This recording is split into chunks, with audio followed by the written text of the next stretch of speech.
حبايبي عاملين ايه؟ يا رب تكونوا بخير. وحشتوني جدا جدا من اخر فيديو. النهارده بامر الله هنعمل مع بعض العجه. العجه اكله، يعني اكله حلوه جدا، حلوه في الشتاء.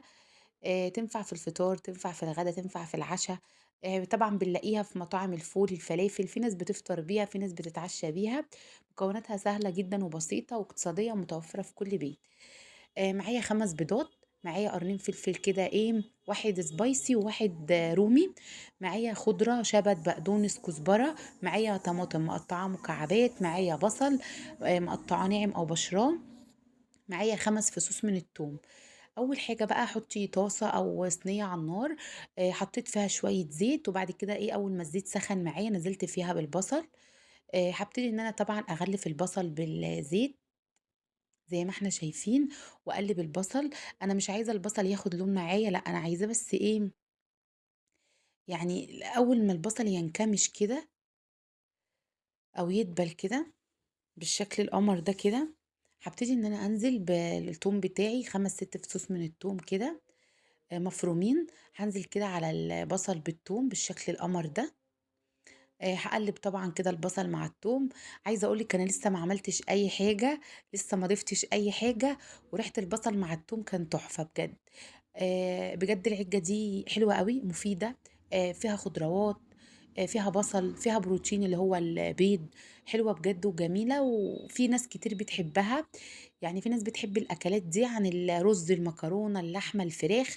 بجد بتاكل وطعمها حلو قوي في البرد ده. سِبت التوم كده على النار لمدة دقيقتين بالضبط. أول بس إيه ما يسخن كده مع البصل بتاعي وياخد لون، ابتديت إن أنا أنزل بمكعبات الطماطم بتاعتي، كانوا 4 طماطمات وسط متقطعين. غطيت على الطماطم وسِبت الطماطم 5 دقايق كده واطية عليها النار، لحد طبعًا ما الطماطم إيه، يعني غليت كام غلوة كده معايا. وابتدت إن هي إيه، داخلة في السِوَى. ابتديت بعد كده طبعًا نزلت بمعلقتين من معجون الطماطم أو الصلصة الجاهزة، وده بيفرق جدًا في لون العجة وطعم العجة بجد. لازم تحطي معلقتين الصلصة دول، بيفرقوا جامد أوي. نزلت كده بمعلقتين من صلصة الطماطم وغطيت عليها ووطيت برضه لمدة 5 دقايق. لحد كله كده ما داب مع بعض، أو كله كده إيه، سخن مع بعض بالشكل ده. هابتدي دلوقتي إن أنا أنزل بالفلفل بتاعي، وابتدي إن أنا أقلب كويس جدًا، واسيب برضه الفلفل كده دقيقتين. وبعد كده هانزل بالبهارات بتاعتي، بهاراتها سهلة جدًا، كل مكونات العِجّة يا جماعة متوفرة في البيت. يعني البيض في البيت، الخضرة، يعني حتى لو هتشتري الخضرة بس. نزلت بالملح، بالفلفل، بالبابريكا، بالكمون. بس. صلّوا على رسول الله عليه أفضل الصلاة والسلام. بعد كده هاقلّب بقى بالشكل ده. واهم حاجه بقى، خلاص اخر حاجه ضفتها البهارات. هطفي بقى النار وهسيب الخليط دوت، او هسيب الخلطه دي تبرد خالص. يعني مش هضيف البيض غير لما دي تبرد خالص، عشان مش اول ما اضيف البيض يستوي معايا، لا، لازم تبرد خالص وبعد كده اضيف البيض. هنا بقى كانت الكهرباء قطعت، بصوا الاضاءه ضعفت ازاي، نور المطبخ اتطفى. المهم بعد ما بردت خالص كده زي ما احنا شايفين، جبت بقى البيض بتاعي. طبعا انا ايه، يعني ايه، نزلت بالبيض كده بالشكل ده. هابتدي بقى امسك المضرب بتاعي وايه، ارُب البيض، او ايه، اسيح البيض كده في الخليط بالشكل القمر ده. بعد بقى خلاص ما اتاكد ان البيض والصفار كده ايه، داب معايا كده في الخليط. ريحتها كانت حلوة جدًا من قبل ما تدخل الفرن، فما بالِك بقى لمّا دخلت الفرن. هنا بقى بابتدي إن أنا أضيف الدقيق. وعايزة أقول لِك على حاجة أو معلومة. أنا دلوقتي ضِفت 3 معالق دقيق، بس 3 معالق دقيق يكونوا ممسوحين، بلاش إن هم يكونوا هرميين أو مليانين كده لآخرهم، علشان ما تبقاش مكتومة معايا. ما تتكتمش معايا، تبقى حلوة كده وفيها إيه، طراوة. عايزة أقول لِك أنا دلوقتي ضِفت برضه معلقة ونُص من الباكنج باودر، علشان يدّيها كده ارتفاع. الكيكة بت ال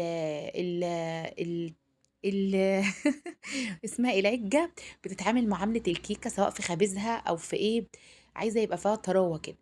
يبقى بعد ما ضِفت معلقة ونُص باكنج باودر، وضِفت 3 معالق ممسوحين من الدقيق مش مليانين، عشان ما إيه، ما تبقاش مكتومة معايا.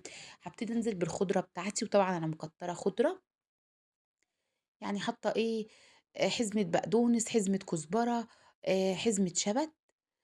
طبعًا إحنا عارفين إن الحِزَم دلوقتي ما بقتش حِزَم، الحاجة غلت والحاجة قلِّت. هابتدي بقى إن أنا أقلِّب كده كُلّه في بعضه بالشكل القمر ده. وبرضه والله الكاميرا، يعني الكاميرا ظالماه. ادّيت بقى الصينية بتاعتي دهنة كده من الزيت، علشان إيه، ما تلزقش معايا. وسويتها في الصينية وهادخّلها الفرن على درجة حرارة 170، هتقعد معايا تِلت ساعة.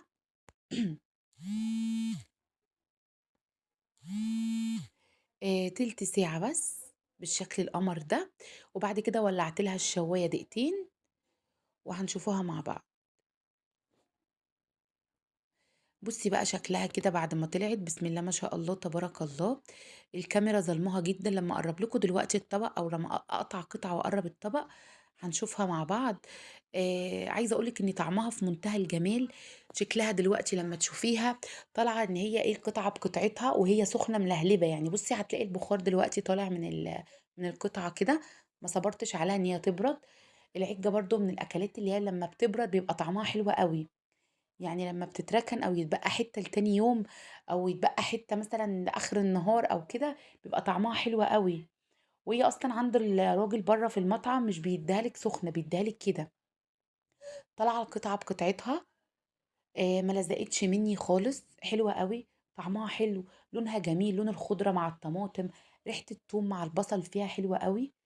رغيف بقى بُصّي باقول لِك يعني إيه، إن هي ما لزقتش منّي، الحتّة اللي كانت في القاع طلعت بكل سهولة، يعني واقعة منها مش لازقة في الصينية أو في الطاجن.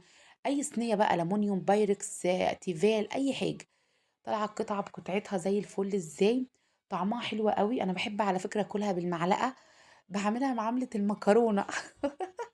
عندِك بقى لِفْت كُلي جنبها لِفْت بدنجان مخلِّل، خيار مخلِّل، زيتون، ليمون معصفر، بتتاكل طماطم كده قطّعيها بالكمون والليمون جنبها وفلفل رومي، خيار. بجد أكلة إيه، اللي هي الأكلات الحرشة بتاعة زمان، حلوة أوي بجد، لازم تجرّبيها. باحبكم في الله أحلى أخوات، ربنا يديمكم نعمة في حياتي. أستودعكم الله الذي لا تضيع ودائعه في حفظ الرحمن حبايب قلبي.